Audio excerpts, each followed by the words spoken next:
你们哪一个是受皇上所宠，得以进宫的？是奴婢。来，让我瞧一瞧。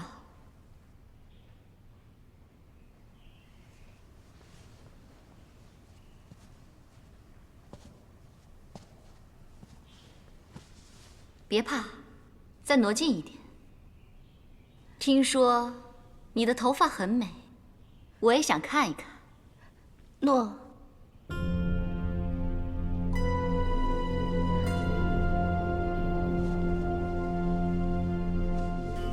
把头抬起来，果然与众不同。眉清目秀，轮廓柔美，一头秀发也果然乌亮动人。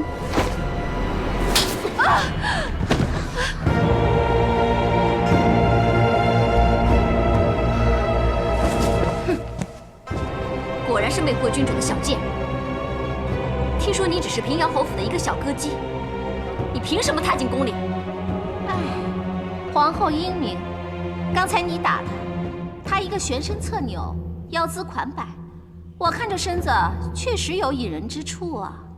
我们不是出自皇亲贵胄，就是高门大族，现在竟然来了这么一个歌姬，叫我们如何自处啊？皇后可是当今太皇太后的亲孙女，窦太主的亲女儿。姐姐你这么说，把皇后置于何地呀？把她转过来！你敢抗旨？把她转过来！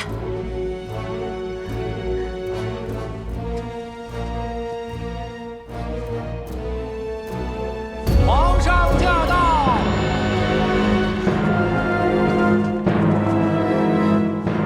住手！陛下圣安。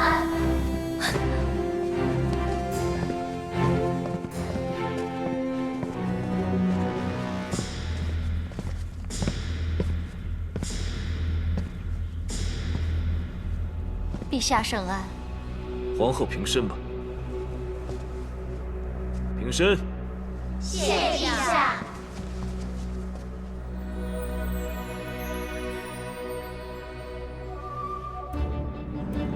朕回宫后，本想向太皇太后请安后，便来看你。不想，原来你在召见未及。不知道皇后收到朕的礼物没有？陛下是说那盏金乌灯台吗？臣妾好喜欢，但是一送过来就被臣妾打翻了，摔坏。陛下送此灯，是想重提当年金屋藏娇之诺吧？朕正是此意。此灯被毁，不是太可惜了吗？可惜，当年之诺，随着时日褪色被忘，这才叫可惜。陛下如果不是为了新人，也不会跟臣妾再提誓言吧？朕是九五之尊，有为汉家天下延后嗣之责，选妃纳妾在所难免。皇后是六宫之主，所以同样也该以延续后嗣为己任，何不拿出气度，包含其他嫔妃？臣妾听出来了，陛下是嫌弃臣妾没能诞下龙裔是吧？朕没有这个意思，朕只是希望皇后能够明大义、识大体。陛下所说的识大体，就是把那些唱曲儿的、跳舞的，不论身份好歹的，都带回宫里，以乱后宫。皇后说话请自重。陛下为了这个卑贱凌人，是要吓唬我是吗？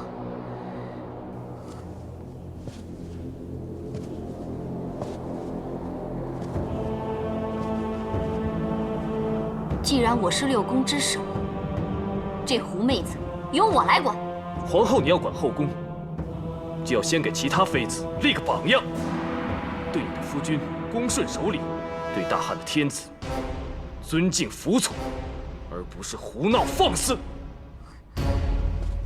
堂堂大汉天子，何以动此大气呀？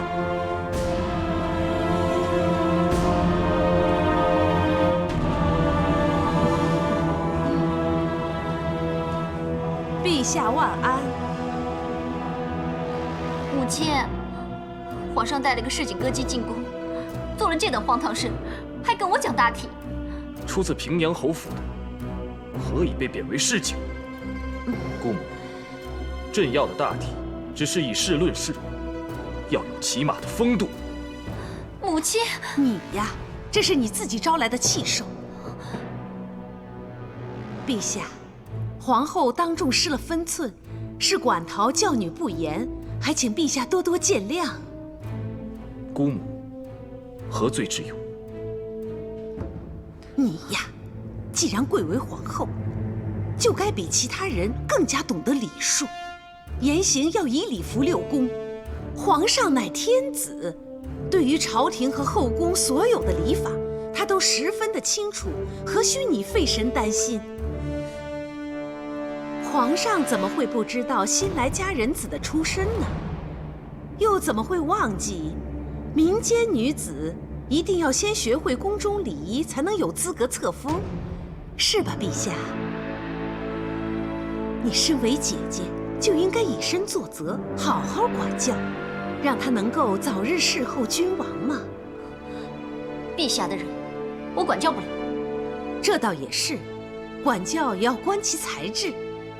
但是皇后，规矩不能废，你不教也要有别人来教，教好了之后再论册封，这才是有风度、识大体，是吧，陛下？姑母说的有道理，这我就放心了。对了，陛下，刚才去向祖母问安的时候，有没有提到带歌姬入宫这件事啊？皇太后知道此事后，听说好像很不高兴。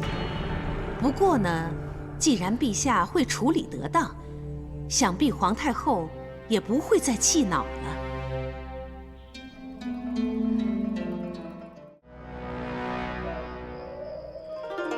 不嫁不色，不受不猎，却是高门大户的写照。其实高门大户什么都不做，倒也还太平，就怕是硕鼠。硕鼠硕鼠，无食我黍；硕鼠硕鼠，无食我麦。古人以硕鼠为诗，来形容那些巧取豪夺的恶官商贾。朕以前只是读过，这次出宫，真要好好的视察。陛下以民为本，奴婢替百姓谢过陛下。你确实不同，明白朕，不会只图恩宠。妃子从来没有如你这般的。奴婢不敢当，只是奴婢出身民间，所以对民生自然更多了解一些。那你以后啊，可要多跟朕说说，让朕知晓百姓的生活实情。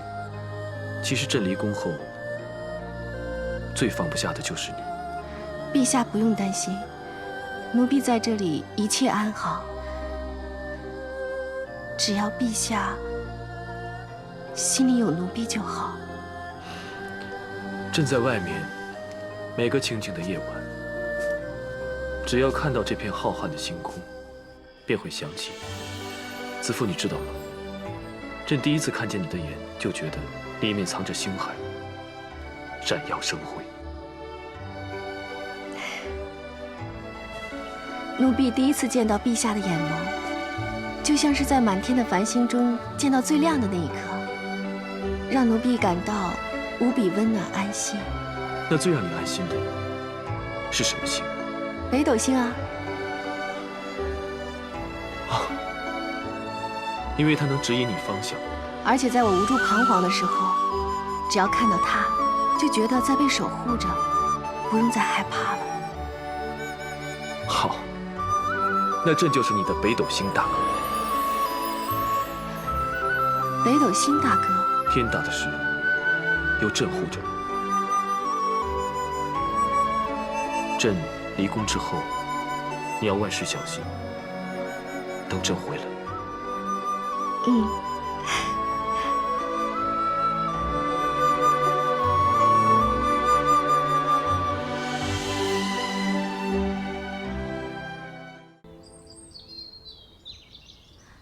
瑞姬最熟悉宫中规矩，是先祖孝文皇帝的宠妾，就是年纪大了，身子弱，需要有人照顾。瑞姬一定会将所知的相授，你要向她好好学习。多谢樊娘提点，也请樊娘照应一下与我同来的沈家。放心吧，知道他善于刺绣，已经派他去知识刺绣了。这就好。小倩，这是新来照顾瑞姬的，叫魏姬。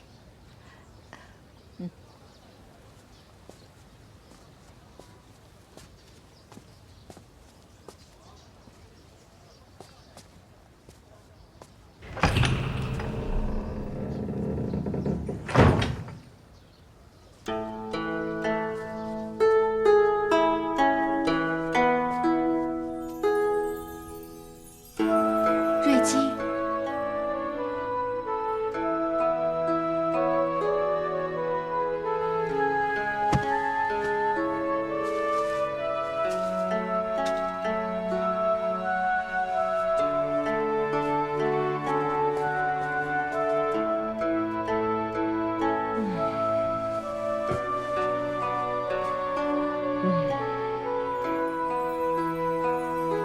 你是谁呀？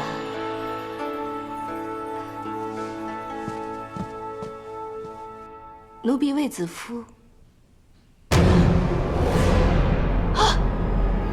你，又是你！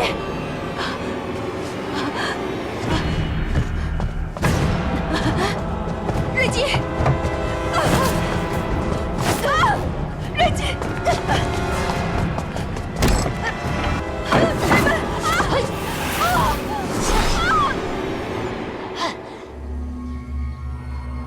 谁？谁？谁？谁？出来！出来！出来！出来！出来！出来！出来！出来！出来！你是谁？怎么在这里？你要知道，你进来了，就出不去了。何必呢？都这么多年过去了，还是不肯放过我。是他派你来的吧？你要知道，想要害我可没那么容易。不，奴婢是新来的佳人子，来向瑞姬学习宫规。宫规？哼！早说嘛！不以规矩，不成方圆。宫中的规矩必定要学，可宫里的事岂能仅靠这规矩二字？个中的权谋计算要学的多着呢。我以后再教你，退下吧。诺。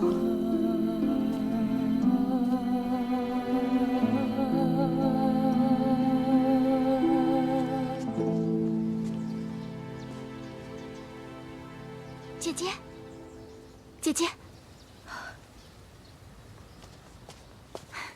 我是送饭来的。小倩，为什么锁着我们？瑞姬怕是病了，需要诊治。麻烦你通传一声，叫樊娘放我出去，叫鲍世成。瑞姬她有狂癫之病，治不好的，鲍世成来也没用。把门锁起来，就是为了不让她出去。什么？姐姐，对不起，我实在是过意不去。其实，本来是安排我来服侍瑞姬的，谁知道临时换了你来。谢谢你，替我挡了这灾祸。这瑞姬，大家都知道她危险。我听说她在这北宫已经困了40年了。她本是先祖孝文皇帝的佳人子，可是不知什么原因，她得了狂癫病。大家都怕被派来服侍她。进来容易，出去难。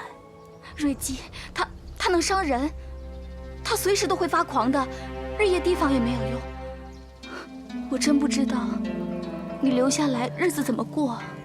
没关系，甜亦乐，苦亦乐，安之乐之，心善之见。既然不能离开这里，那我就安心留下来。你放心吧，我会事事小心的。再小心都没有用，狂癫的人呐，什么事都做得出来。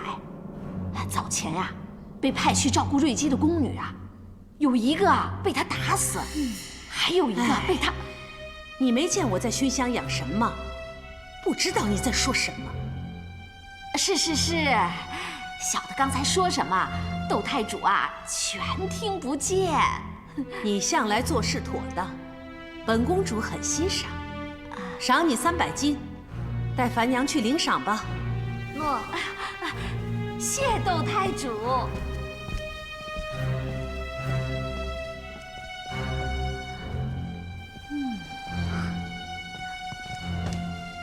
母亲，情况如何？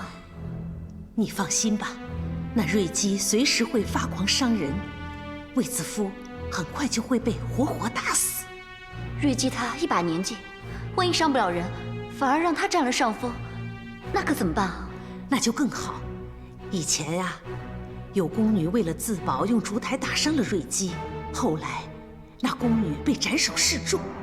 瑞姬不过是祖父一个失宠的佳人子，哪会伤了她就要处死啊？你们晚辈不知道个中玄机，那瑞姬的身份可不是那么简单的。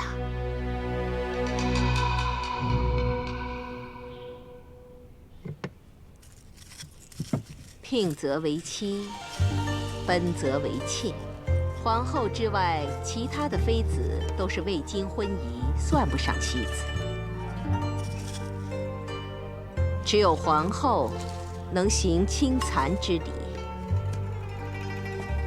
领嫔妃、公主到东郊采桑。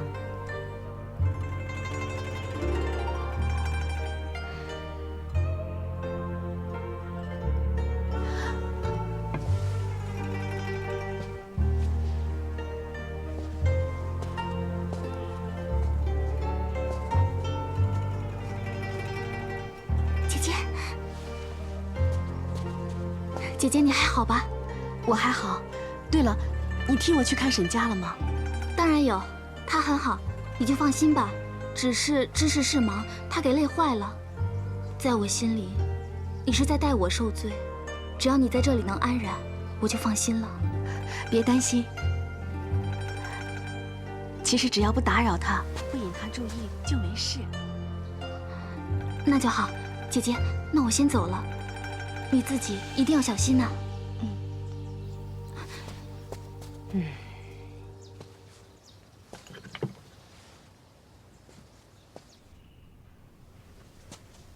瑞姬用膳了。这个给你，怎么了？怕有毒啊？瑞姬还是先用膳吧。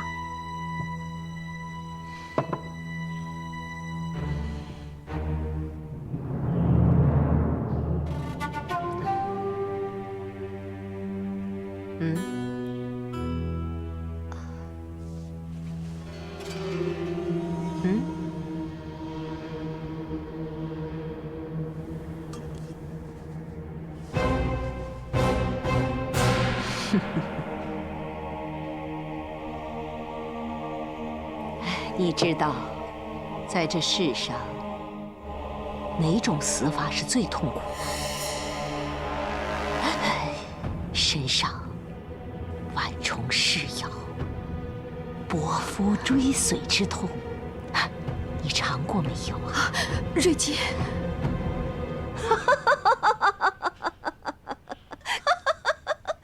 看你吓成这样子，没事的。好吧，看在你肯喝我的甘草汤份上，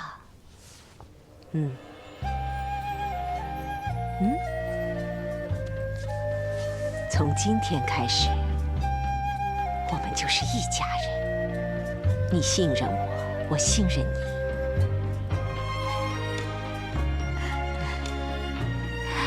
来，我们用膳吧。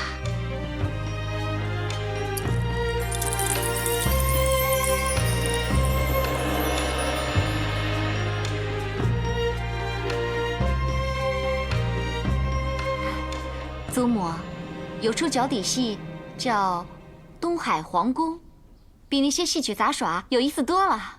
娇儿，你说说看。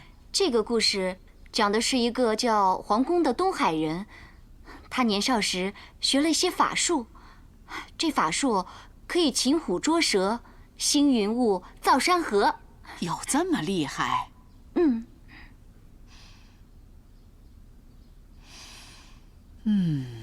真是香气逼人呐！祖母，你答应过我，全部图好才闻的。啊，行，啊，你说那个皇宫后来怎么样了？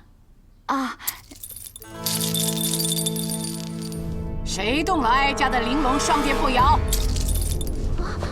太皇太后息怒！你们的管事没告诉你们，其他的都可以修整擦拭，唯独这玲珑双蝶却是不能碰的。把事物都放回去，叫你们管事下个月派个老练的来。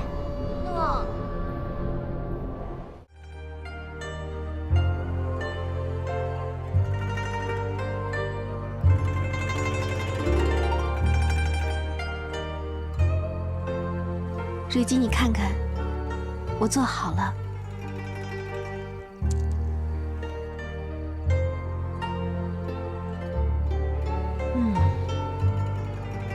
好香啊！算你聪明，我一顿饭的功夫，你就把这个做好了。好，值得我再教你盥洗之礼。谢瑞姬。足容重，目容端，手容弓，头容直，气容肃。请瑞姬灌手。很好。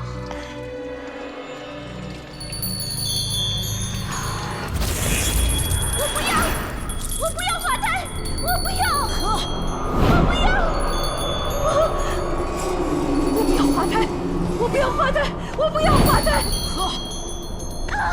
皇后就是要你滑胎。我不要！瑞姬啊，瑞姬你放开！瑞姬你放开啊！给我放开！我的孩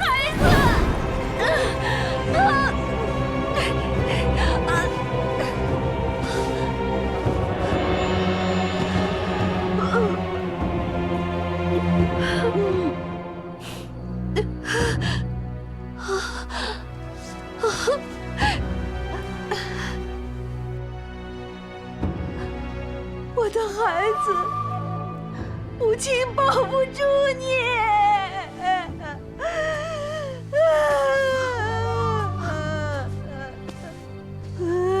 好了好了，没事了，都过去了。好了，都过去了。瑞姬，都过去了，现在没有人可以伤害到你了。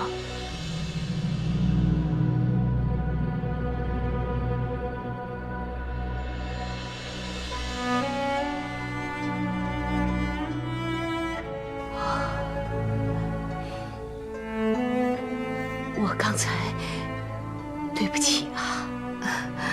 没事，过一阵子就好了。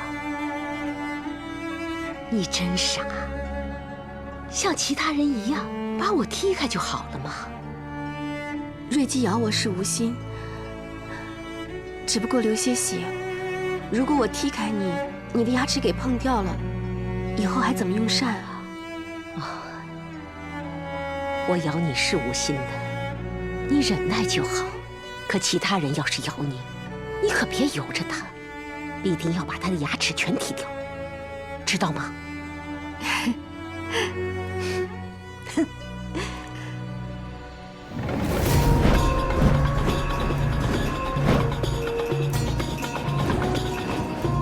娇儿，你怎么这么快就灰心丧气了？这都伤不到头。母亲，你不要安慰我了，干脆说拿他没办法好了。哎，白费了我一片苦心，什么都安排好了，他那一脚就是没踹下去。这个女人也实在不简单呐。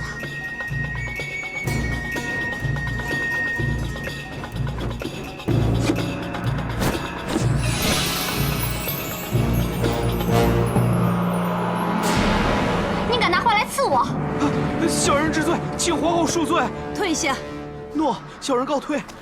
娇儿，你勿需紧张。那花虽有暗刺，始终伤人有限。那倒未必。一向谨慎的皇上，为了他焦躁起来；一向狂癫的瑞姬，却为他安静下来。母亲，你说我能不紧张吗？唉，既然这次那颠覆没伤着他，他也没伤着那颠覆，那不如救。母亲，难道除了铃声，还有别的办法，可以让瑞姬发狂？何须让他发狂？他没有弄死那小贱人，那就让那小贱人弄死他。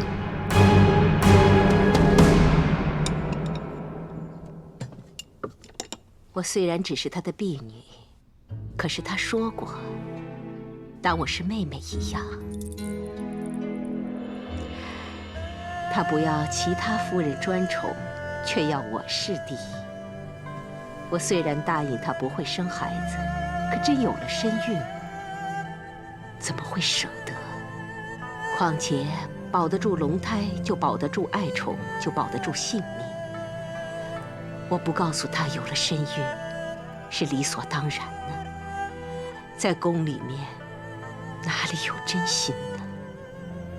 今日与你互称姐妹的，说不定明日就来要你的命。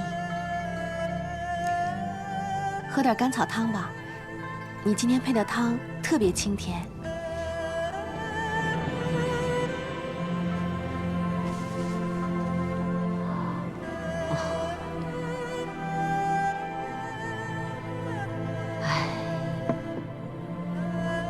你真是个好女子，但世间瞬息万变，你必须要好好保护自己，知道吗？不然，还不如早早离去的好。当年皇上最疼爱我，在我玉足细嫩纤幼，后来脚上有了疤痕，就再无颜面见皇上了。我没有运气，孩儿我也没保护好，保不住他，就保不住恩宠。唉，希望你的运气比我好，你将来能够……瑞姬，瑞姬，你怎么了？你别吓我！我去见我的孩子。去见皇上。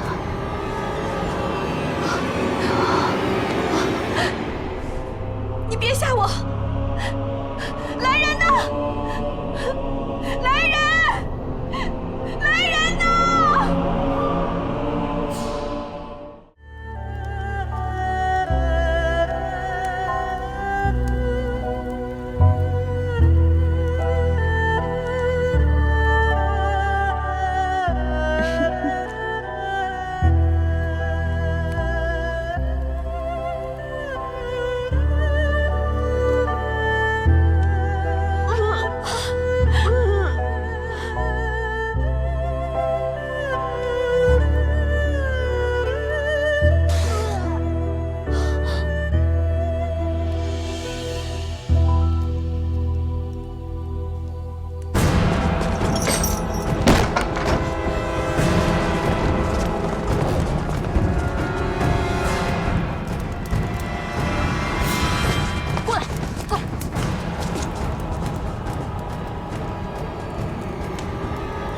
看看，这些玩意儿见过吗？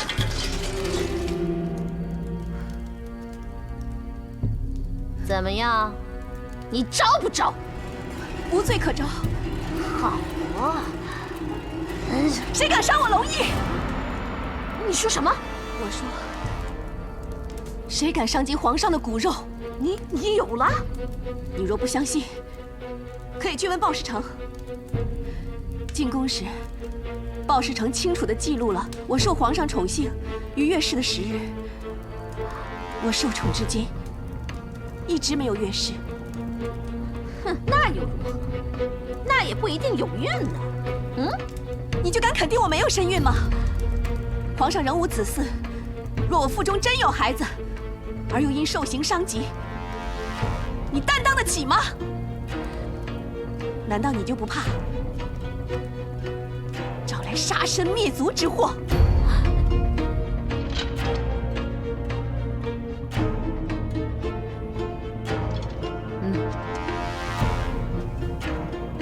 确实是1个月都不到。哼，这个低贱的歌姬，竟敢用肚子来护身，那樊娘也真是没用，吓得不敢用刑。哼，我偏要对着她的肚子踢打鞭烙，看是肚子能护住她，还是她能护住肚子。娇儿，别生气，你坐下，坐下呀。一切都记录在案，你现在去动了他，万一出了事，怎么向皇上交代呀？就差这几天了，你暂且忍一忍。我相信他也不过是缓兵之计，就让他多逍遥几天吧。母亲，你知不知道我担心什么？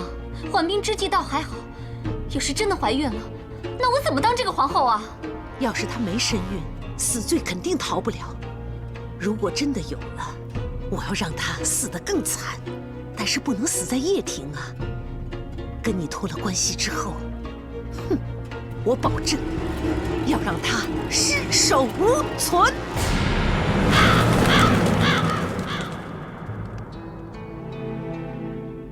朕离宫之后，你万事要小心。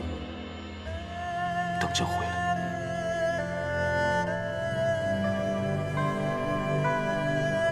宫廷险恶多诡，今日荣耀不保证明日安然。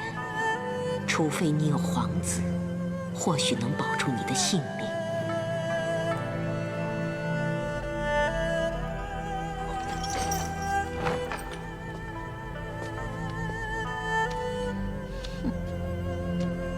如一，进来吧。日子到了。只不知是你的吉日，还是你的忌日？如一，有劳你给她把把脉，好看她怀了没有。不用了。难道月事来了？这个来了，那龙种岂不就是没了吗？啊？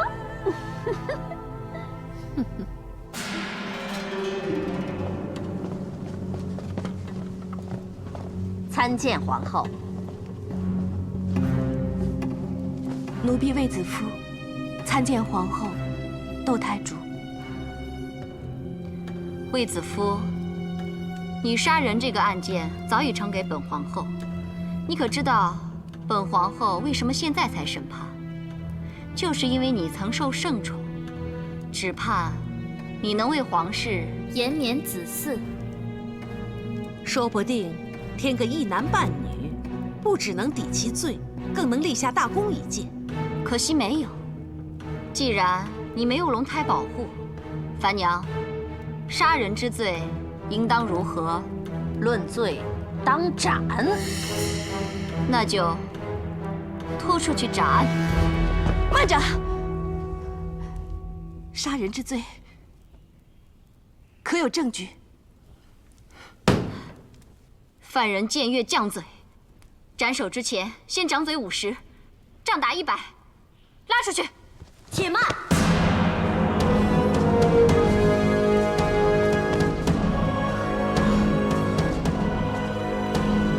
参见皇主。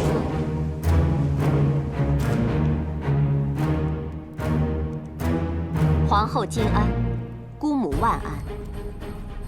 我正在审讯犯人，姐姐来所为何事？臣就是知道皇后要判处犯人，才赶来阻止。我尊重公主，乃皇上亲姐，叫你一声姐姐。可是公主也该尊重我，乃皇后，后宫之首。后宫之事，是非对错由我定夺；后宫之人，生死荣衰由我旨意。岂是公主你能阻的？把卫子夫拉下去，先用刑，然后斩。诺。不能斩。谁敢不听令？皇上，后宫之事，臣自不敢干预。但皇后刚才也说了，我是皇上的亲姐姐，事关弟弟家人的生死，身为姐姐，当然要通知皇上。也许是天意，皇上本已启程前往上郡，竟然让平阳府信使赶上报讯。如今皇上已在回宫路上，并传来手谕。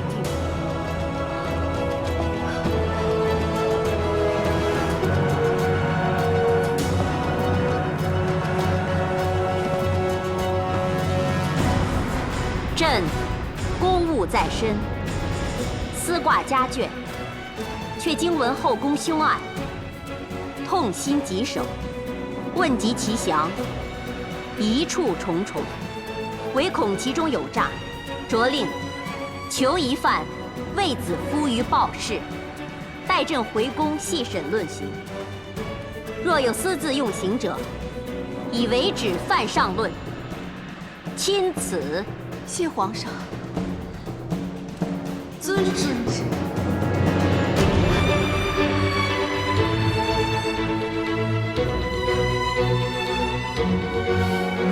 皇上驾到！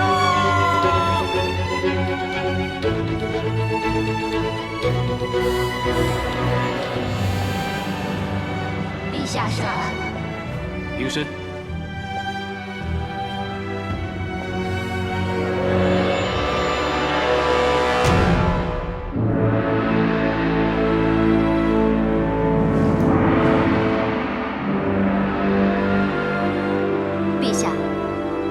臣妾分内之事，陛下干涉，既与理不合，也致臣妾颜面威严于无存。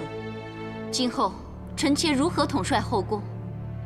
还请陛下让臣妾主理此事。朕无意干涉后宫之事，但牵涉人命，事关重大，朕也想了解是非对错，不想朕的皇宫徒添冤魂。冤魂已添，是非已明。杀人偿命，就是给冤死者还以公道。既说杀人，有何理据？瑞姬殿内只有卫姬一人，膳食由掖庭司膳房供应，二人同吃，却只有瑞姬中毒，分明就是卫姬下毒杀人。皇后亲睹卫姬下毒吗？即使没有，那他人也无下毒的机会。又有宫人守卫亲毒吗？既说二人独处，又何来目击者？那在卫姬身上搜到毒药了吗？毒药已下，又从何处搜寻？卫姬身处深宫，找到给她毒药的铜矛没有？或是卫姬进宫之前早已备好毒药，并无接应？或是，那卫姬是否供出杀人缘由？可能受不了瑞姬严厉教导。杀人泄愤，以逼劳苦。可能。皇后要朕让你掌6宫，断生死，你致人死罪的理由只是单凭揣测，这不是太胡闹了？既无实据，又无人证，更无杀人动机，就此定罪，简直荒唐。瑞姬之死，交廷尉重新调查，卫姬无罪释放。谢皇上。若是哀家不准放，又当如何？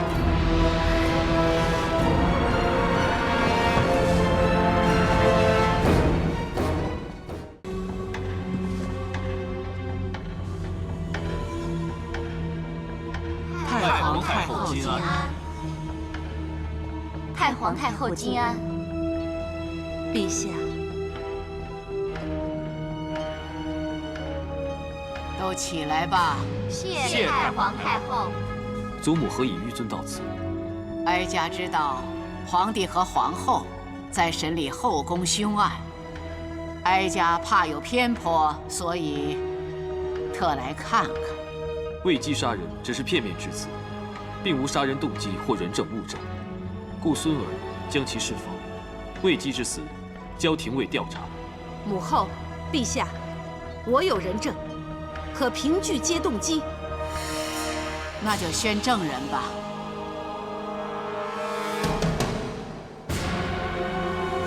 奴婢小妾拜见太皇太后、皇上皇后。免礼了，待会儿问你什么你就答什么。诺。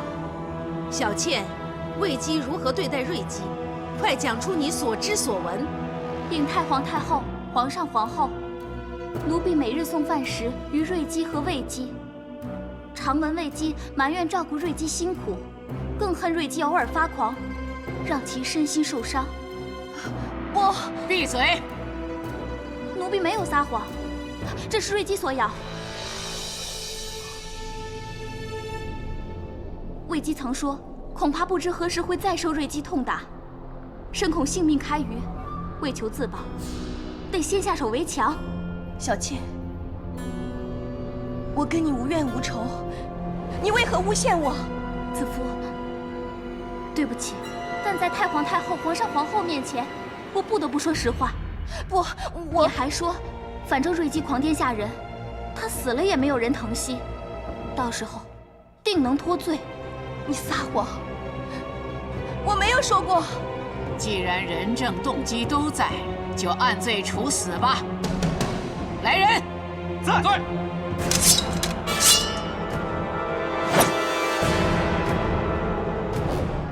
你受谁指使？说。回陛下，奴婢从没有伤害瑞姬之心，更遑论受人指使。但如今有人证说你意图杀人，是证人说谎。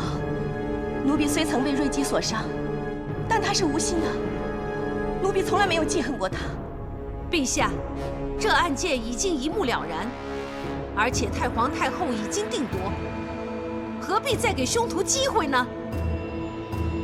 姑母，所谓为姬杀人，而断案所依的人证动机，只单凭宫女小倩一人之词，这当中疑点重重。若是为姬下毒，到底毒从何来？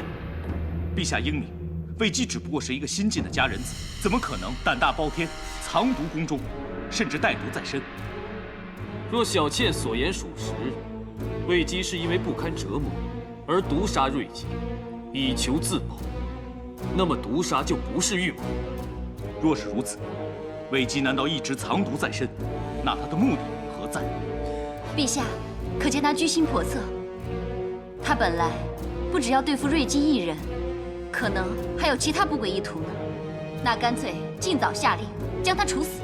看来皇后也认为此事所牵扯的不只是老宫人被杀，而是另有玄机，那就更不能就此结案，非严加细查不可。陛下，臣总觉得还有些疑处，也许当中有不可告人的阴谋诡计。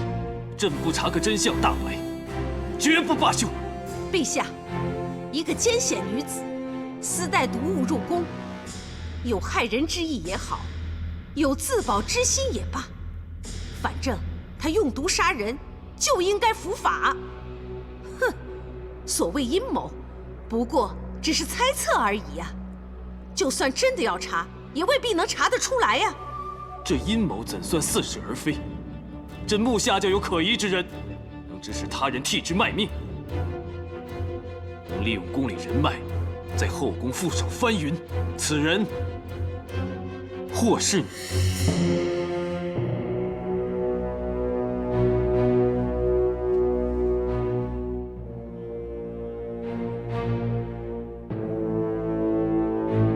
平阳公主。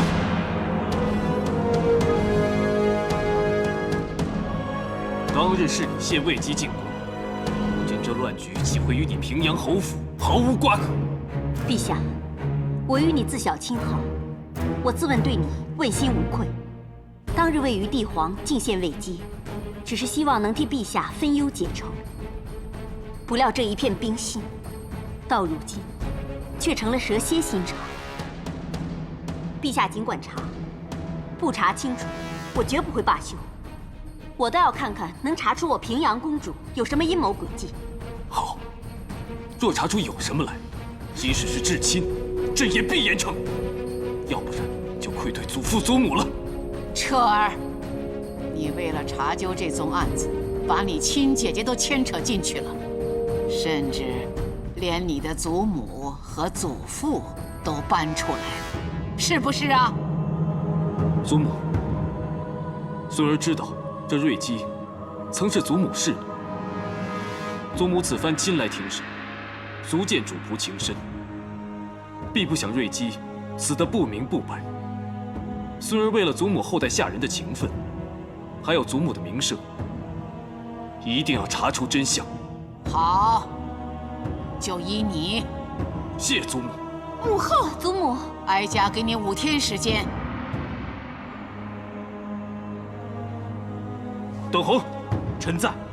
立刻将魏姬、樊娘、小妾一并带去非常殿。诺。祖母，我乃6宫之首，此案的犯人与证人理应交由我来管。祖母，此案非比寻常，未必只涉后宫，可能牵连朝廷。好了，都不要说了，大家都别争了，全由哀家来看管。樊娘和小妾暂时安置于长信殿配殿，平阳府有关人等留居皇太后的长秋殿中，不得踏出宫门半步。至于魏姬，将她单独囚于望星阁。彻儿，5天期限之内，哀家必保她安然无恙。要是你能证明与她无关，哀家马上将她释放；否则，哀家就以她的人头祭奠瑞基。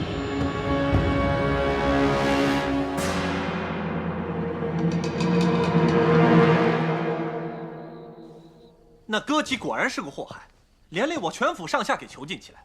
平阳侯府何曾受过这种待遇？哼！参见君侯、公主。哼！你们把他关到哪里去都好，就是别跟我们囚在一块儿。他跟平阳侯府全无关系。下去吧。君侯跟你们说笑而已。诺。说笑。公主啊，皇上随时论罪，他是那歌姬的弟弟，被牵连没话说，可是把我们平阳侯府都搭进去，不是太冤了吗？我们姐弟祸及君侯，给君侯带来麻烦，求君侯恕罪。但依小的愚见，皇上断不会为难公主，说不定这只是救我姐姐的缓兵之计。住嘴！你以为进了宫，你就真的以为自己长进了啊？你懂什么呀？皇上用的正就是缓兵之计，难道你看不出来吗？起身吧。谢公主。哎呀，怎么会看不出来呢？只是圣意难测啊，公主。哎！虽说皇上有什么缓兵之计，但现在大家仍算是戴罪宫中，你倒笑得开心写意啊！最好我平阳府的人以后都给关在宫里，好让你跟女儿团圆，是不是？你就由他们吧，大家都出自平阳侯府，自然是要叙叙亲情，叙叙旧了。难道要哭丧着脸吗？公主，公主，君侯，奉皇上旨意，请公主到非常殿问话。问话？正要用膳呢。皇上已备好酒菜，且召来了8人不撵，恭请公主。8人不撵，君侯上宾之礼啊！好。哎，公主，那你快去啊，去啊！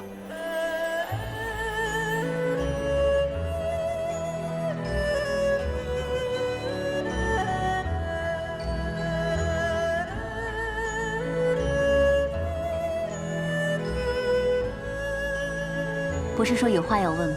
想问什么，不妨直说。弟弟想问姐姐，这新进贡的举酱酒，味道是不是姐姐尝过美酒之中最上乘的？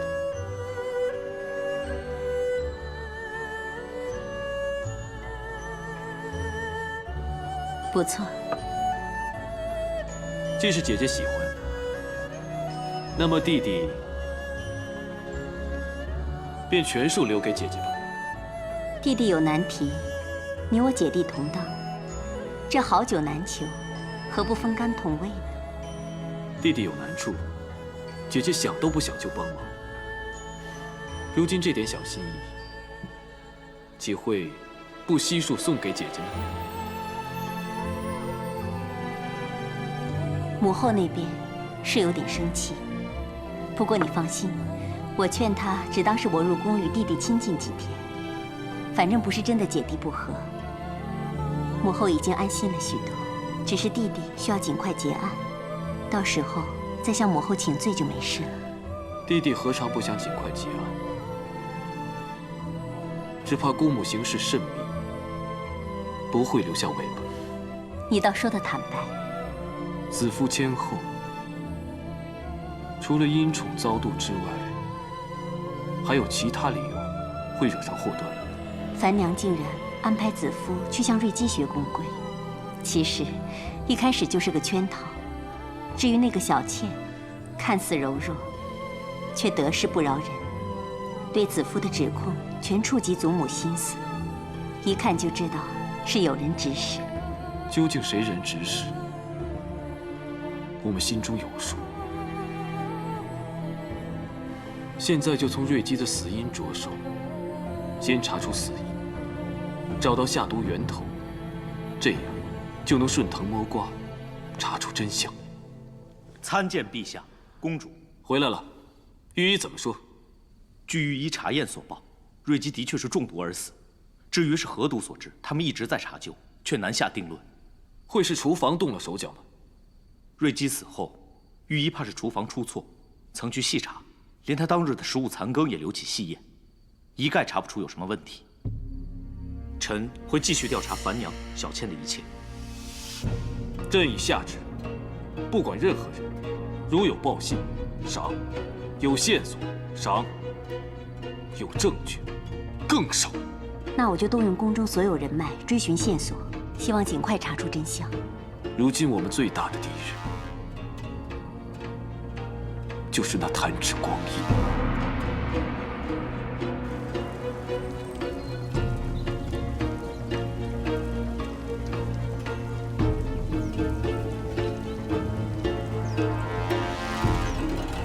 太皇太后金安。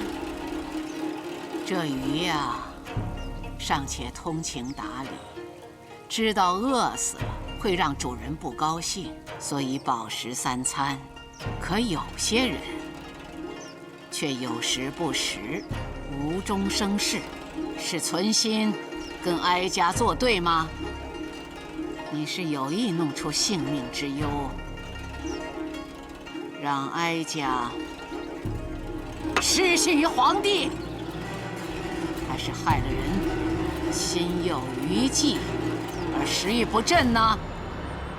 禀太皇太后，奴婢这2日来只饮不食，不是存心与太皇太后作对，而是想以此对瑞姬尽哀悼之思。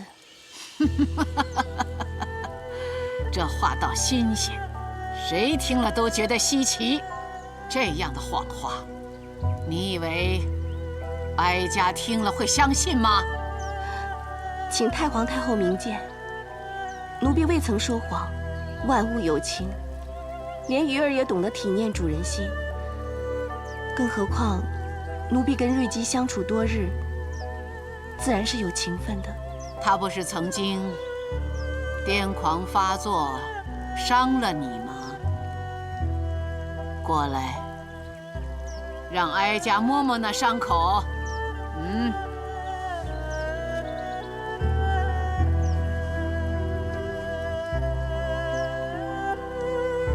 哎呦，咬得很深呐，这罪不好受吧？要说为此把他杀了，哀家信；要说跟他有情谊，为他哀悼，哀家不信。瑞姬伤我只因病发，我并没有害她的道理啊。你是太过纯真善良，还是太过诡计多端？故作矫情，想撇清罪责呢？奴婢的确没有杀她，除了病发的时候，瑞姬一直待奴婢很好，宫中规矩礼仪，她也是知无不言。在我眼中，她是可怜，但更可敬。可敬？如何可敬啊？她虽知自己身在冷宫，但只要一清醒，就会把自己梳理整齐，施上脂粉，插上她珍爱的双蝶步摇，把自己有伤疤的脚包裹好，总不失她作为一个佳人子的身份。瑞姬力求端庄，不管有没有人看见，只管尽心尽意做好本分。她教奴婢的第一样宫规，就是分尊卑，忠心事主。够了！他可曾向你提起他忠心事主的下场？我不要滑胎！就是让你滑胎！喝！我不要！瑞姬要是不忿于自己的下场，就不会教奴婢忠心二字。他可有说怨恨过谁？给我放开！我不要！我的孩子！死前又是否有遗恨？怨恨何人？遗恨何事？瑞姬从未明说，奴婢也不想知晓。她只曾经低叹：一入宫门重重身，身不由己事事哀。重重身，事事哀。那你呢？可有感同身受？奴婢从小所学是随事随在，安之乐之，是心善至坚，与人和乐。还有，笑着日子容易过。好，哀家会将你的善事改为斋饭，让你继续哀悼他。谢太皇太后恩典。奴婢斗胆，求太皇太后赐我织机丝线。听说你之前已经向宫婢要了绢布针线，缝制绢花，得以解闷儿，现在又要织机。奴婢缝制绢花，只为装饰瑞姬棺木。今日亲见太皇太后，奴婢就在斗胆恳求，得织机丝线，织出3尺赤绫，为其遮蔽足上伤疤，让她稍补遗憾，安心而去。过来。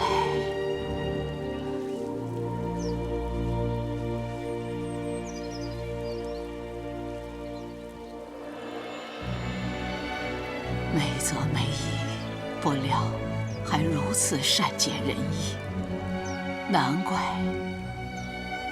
连皇帝都为了你神魂颠倒，失了分寸。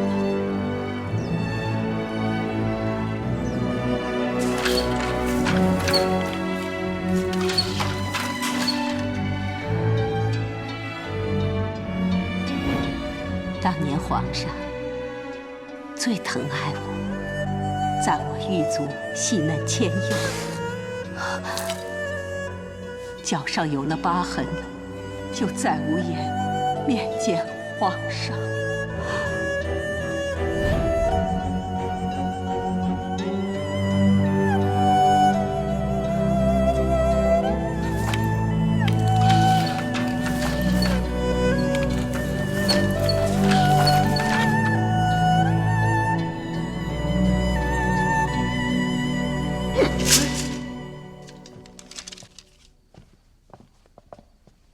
陛下，查得怎么样？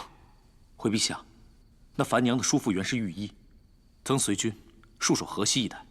那他也许因此而认识药理毒物，从而对瑞姬暗中下毒。这的确说得通。可他叔父3年前已经离世了，难以进一步查证。陛下，御医们送来的医书当中可有什么线索？若是有，朕会这么焦急吗？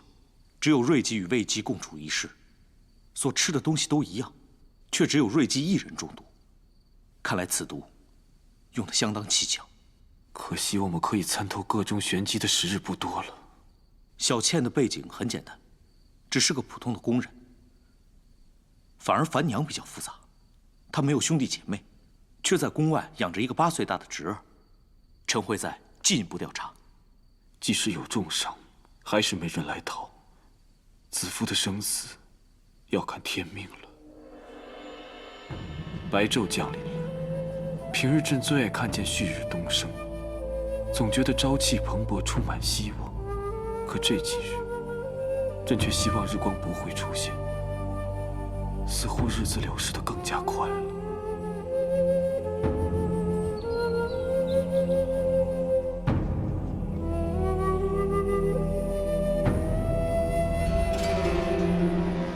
皇后金安，窦太主万福。母后金安，免礼。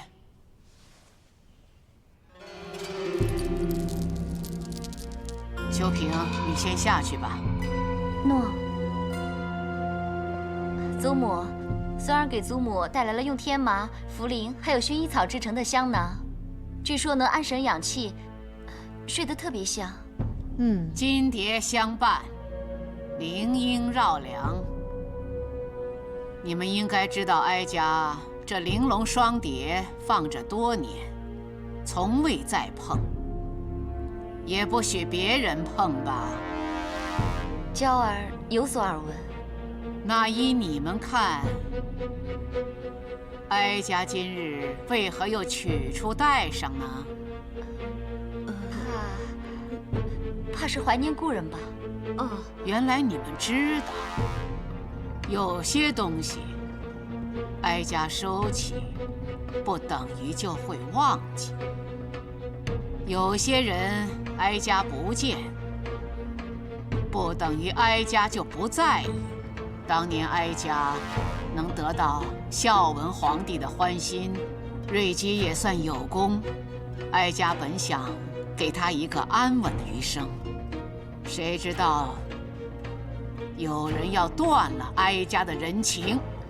祖母，断你人情的是卫姬那个贱人。别摆弄哀家，哀家跟那佳人子谈过，他是怎样一个人，哀家清楚。哀家不是说过吗？眼盲，心不盲。母后，是不是女儿做错了什么，惹你不高兴？如果是，女儿在此求母后原谅。女儿实在是没有办法了，母后，母后，娇儿她苦啊。你知道这个后宫，即使是皇后，也是要步步为营。是，娇儿平时是刁蛮了些，任性了些，但是她心无城府。何况娇儿这么多年都还未有所出，当中她受的委屈可想而知啊。母后，祖母，母后，你是何等人物？当年尚且需要借助外力来顾宠，何况是娇儿呢？后宫凶险，有时为了自保，也不得不做出牺牲啊。其实祖母，娇儿也不想独得帝宠，只希望在皇上心里留点位置。可是，那个卫姬不过是平阳侯府的一介歌姬，皇上竟然为了她，在母后面前演戏，还要给平阳公主胡乱冠一个图谋不轨的罪名，只不过是想拖延此案。这个卫姬才刚入宫，就让帝皇家落下笑柄啊！母后，也许你觉得这个佳人子讨人欢喜，想放她一马，但是人心难测呀。今日是好，但明日呢？怎能集骨肉血脉，永远不变的亲情啊，母后！祖母，其实娇儿只想常伴祖母身边，侍奉祖母，这样娇儿就心满意足，别无他求了。娇儿啊，你带来的香囊，当真养神，拿给祖母试试看吧。祖母用过之后，一定会喜欢的。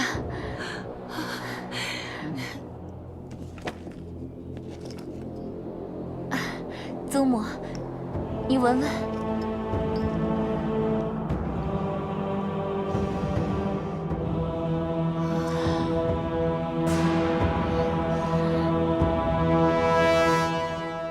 根据工人们的传言，这樊娘在宫里应该有个相好的，但就不知道是谁。臣也觉得，她跟外面养着的那个侄儿关系并不单纯。要是她真的在宫里做出淫秽之事，可能因此给人把柄，任人摆布。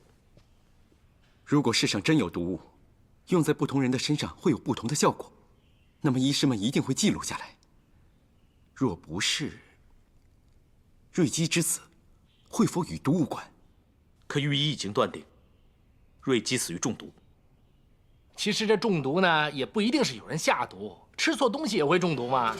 你们看，喜娘她吃了烧兔肉，又跑去喝白菜汤，年纪大，体质弱，乱将相冲的食物呢混在一起吃。你看现在不就惨了？哎呀，我做了厨工这么多年，这种事情我见得多了。我记得他们之前查过瑞姬喜欢喝甘草汤，若是甘草配以何种食材会相冲啊？这样一来可就难说了，因为食材啊、调料啊、烹饪方法，什么都是有可能的。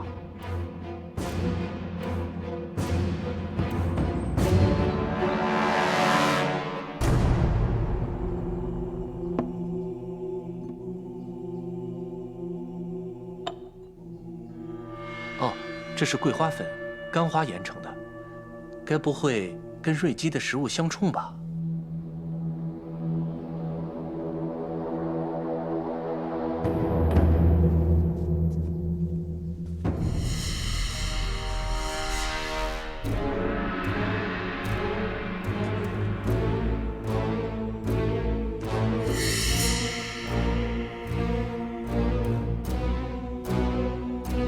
甜香。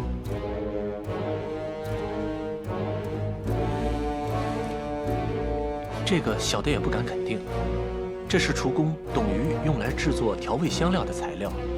董鱼，他喜欢用干花、香草研磨出特别的味道。他略懂医理，从未出事。哪个是董鱼？叫他出来问话。哦，董鱼前些日子回乡探亲去了。死了。臣追查到那厨工董鱼在宫外的住处。岂料在附近的井里发现了他的尸首，人人都说那口井常出意外，也曾经有人失足跌下淹死。这么巧合，你相信吗？臣不信，这事董鱼一定脱不了关系。臣依他的背景，又追查出当中的人脉端倪，只可惜，这些都不能作为翻案的证据。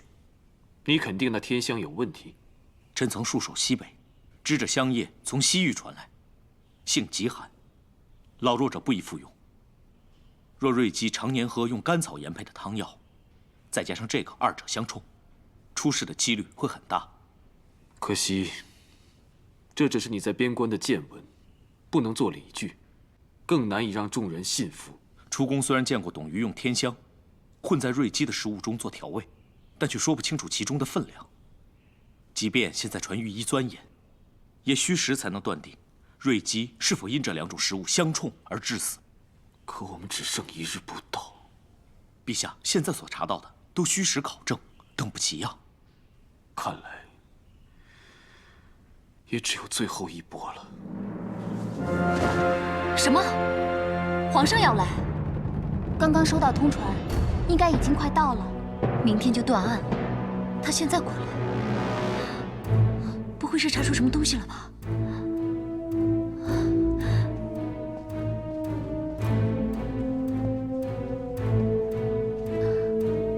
参见陛下。快起来，起来。皇后用膳了没有？还没有。那就一起用膳吧。你看，朕给你带了些南方的点心瓜果，全是快马连夜送来，特意带给皇后尝尝鲜。谢陛下。哎，皇后不必拘礼。来，你们都下去吧。诺。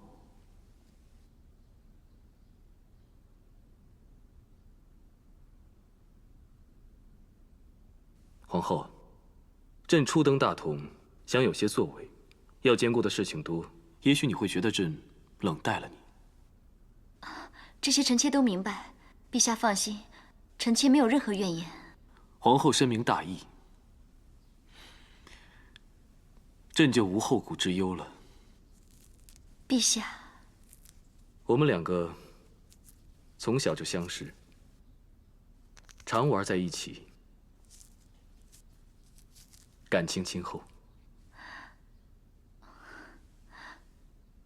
我们小时候就是像这样分享美味的。这种感情岂会轻易受到影响呢？皇后，你放宽心，不管如何，你都是朕的皇后。听到陛下这句话，臣妾好开心啊！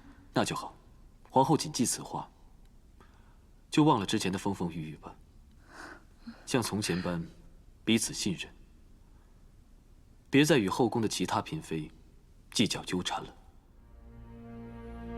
陛下的意思是，瑞姬死因一事，经朕连日调查，最可能是食物相冲中毒而致，这大多属于意外，跟魏姬无关。是吗？此事疑点重重，未必真的就是毒杀，何必错判伤人命？不如皇上好久没有这样温柔对臣妾了，臣妾本应该高兴。祖母素来最宠爱你，若是你能亲自向他老人家说清楚事情始末，将这场风波平息，朕定会感激你。以后大家琴瑟和谐，感情更深厚。你我的感情不是从小就开始的吗？为什么要我帮了他，才会更深厚？祖母的意思，臣妾不敢忤逆。魏姬杀的可是祖母的故人呢。不知皇后是不敢忤逆，还是一心要铲除魏姬，不惜伤及无辜？无辜？如果是无辜，那皇上这些日子以来应该查得很清楚了吧？无需婉言吝啬，要臣妾去说情。自从夫君登基以来，你有几次这样温柔细语过？现在却是为了别人，我凭什么要帮你？不凭什么，就凭你我之间这点情分，凭你作为大汉皇后该有的气度，就凭陛下一句大汉皇后，臣妾更不能徇私。好一个不能徇私！朕明白了。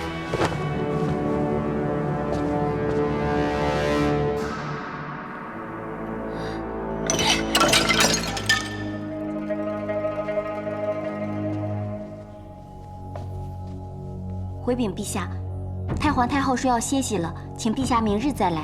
回去再传，说朕有急事商状。诺。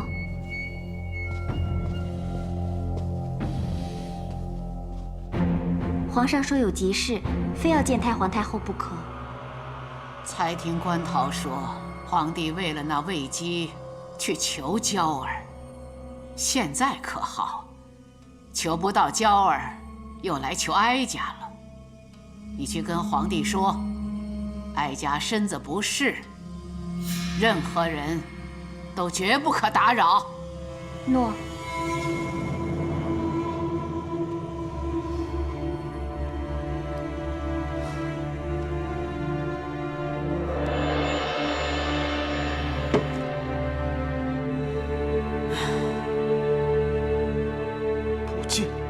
你有没有说清楚朕有急事？奴婢说了，可是太皇太后凤体为和，下令任何人都绝不可打扰。绝不可打扰。是。那就没办法了。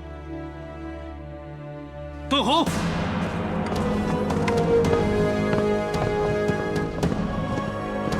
臣在。你刚才不是回报，已经找到证据，证明樊娘就是毒杀瑞姬的主谋吗？正是。你马上去捉拿樊娘。诺。秋萍，给朕的禁卫引路。陛下恕罪，太皇太后有命，没他同意，任何人不可骚扰樊娘和小倩2个证人。此一时彼一时。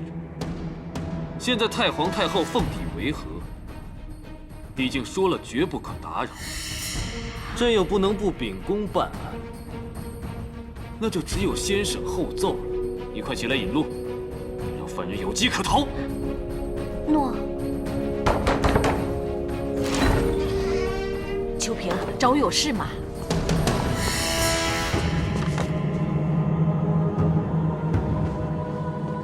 樊娘，我们已经找到证据，证明你与瑞姬被杀一案有关。现在带你去见皇上。你别乱说，有什么证据？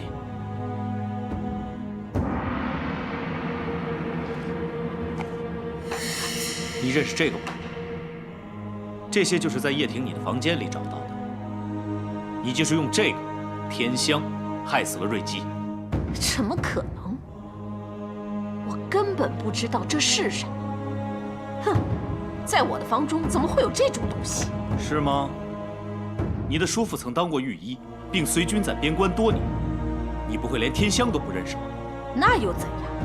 那是我叔父，而且他已经死了3年了。你曾替你的叔父抄写遗书，应该不会不知道天香与甘草相冲，合用成毒。你就是利用这点来毒害瑞姬，并加害魏姬。全是臆测，根本没有凭证。要我带董瑜来跟你对质吗？什么董瑜？我根本不认识。那你为何出入他的房间？你的发钗为何在他房内出现？这钗子根本不是我的。你伪造证据，含血喷人。来人，证据确凿。你带走。诺。皇上真要屈打成招吗？大人，太皇太后让我和小倩留在这长信殿，就是怕我们被冤枉。太皇太后英明，一旦知道你借用董瑜之手害死瑞姬，必定不会轻饶。求太皇太后为我们做主。太皇太后，仆夜大人，你虽受皇命，但人在长信殿，你们要有真凭实据才好，要不然，即使皇上也难向太皇太后交代。董瑜已经亲口承认罪状，说樊娘就是主谋，全都是说谎。董瑜已经死了，人证物证都是他编造的。你不是说你不认识董瑜吗？你怎么知道他死了？带走。诺。